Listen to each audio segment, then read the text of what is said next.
Kamusta po kayo? Nawa ay nasa mabuti po kayong kalagayan at ang ating tatalakay ngayon ay may pinamagatang care.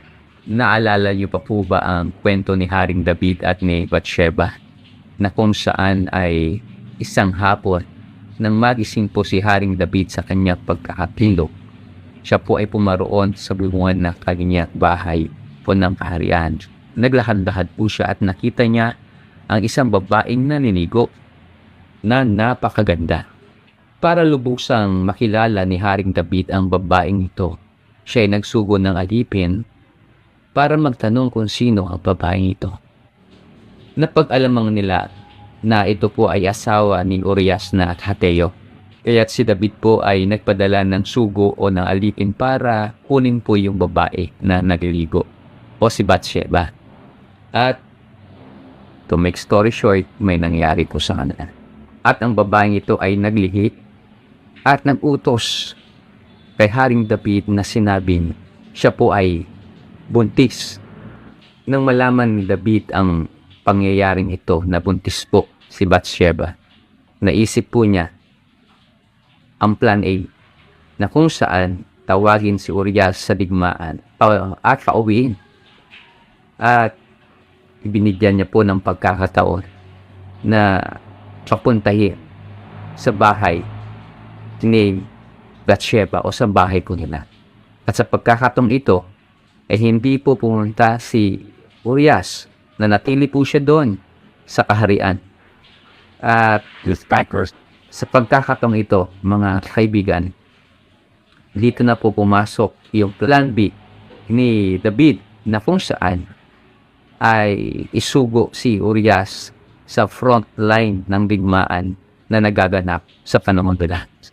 At ito nga po, nagsulat si David at ibinigay pa mismo kay Urias na kung saan doon nakalagay sa sulat na yon ay ilagay siya sa front line o doon sa mainit na labanan upang siya po ay mamatay.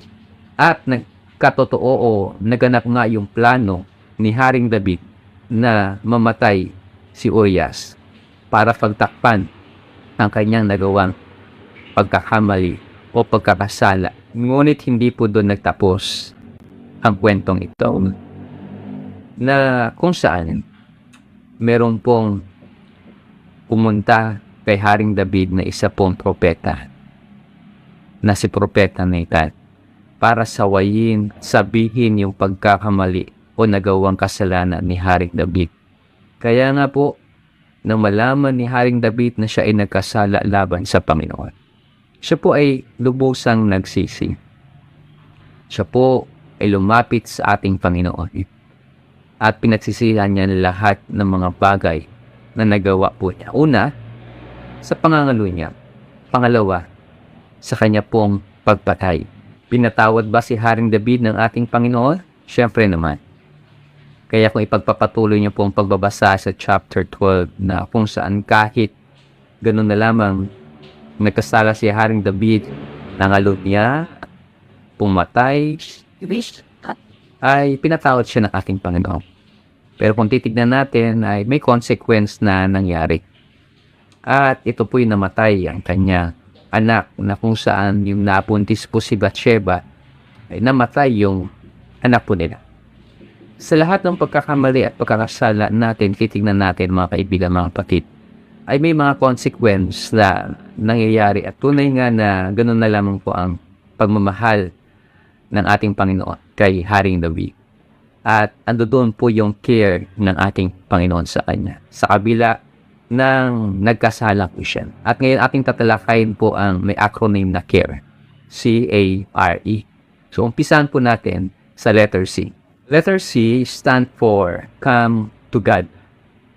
Gaya po ni Haring David nang siya po ay nagkasala at nalaman niya ang kanyang pagkakamali at pagkakasala laban sa ating Panginoon, siya po ay lumapit sa ating Panginoon. Sabi po sa Awit chapter 51 verse 1, "Maawa ka sa akin, O Diyos, ayon sa iyong tapat na pag-ibig.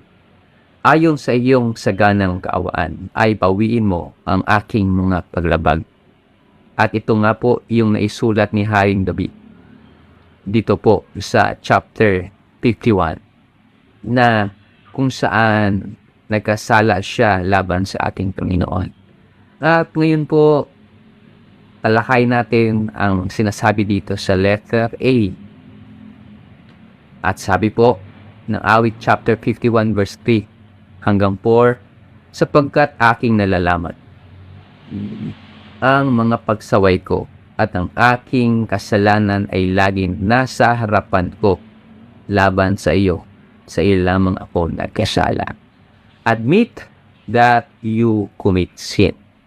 Katulad po ni Haring David, nang nalaman niya ang kanyang pagkakasala, inadmit niya po na ito ay nagawa niya.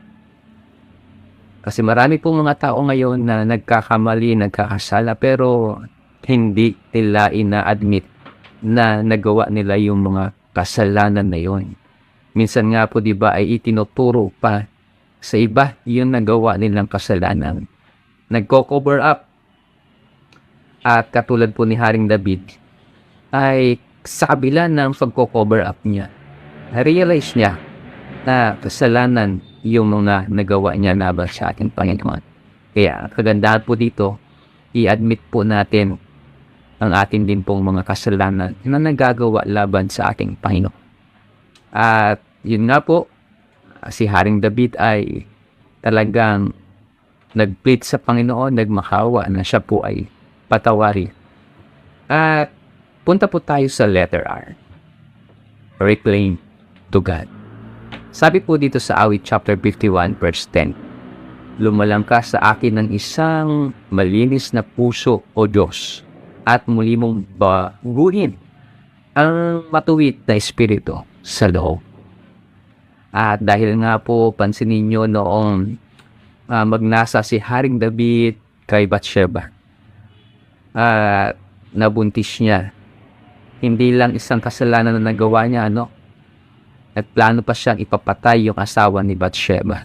Kaya ang banal na espiritu po, yung espiritu ay nawala kay Haring David, na kung saan nag-uudyok sa atin na gumawa ng tama.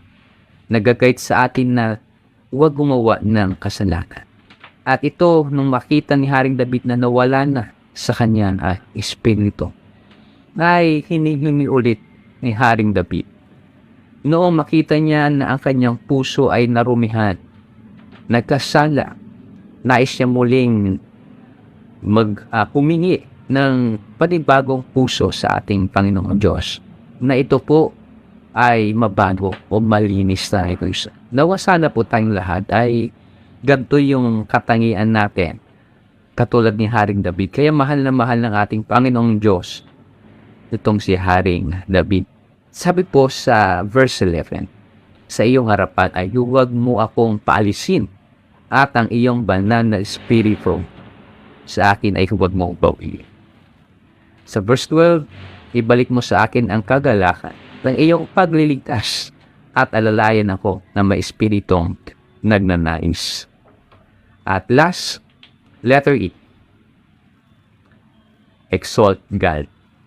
Sabi po ng awit chapter 51 verse 15, O Panginoon, buksan mo ang mga labi ko, at ang aking bibig ay magpapahayag ng papuri sa iyo. Katulad po ni Haring David, makikita natin na noong patawarin siya ng ating Panginoon,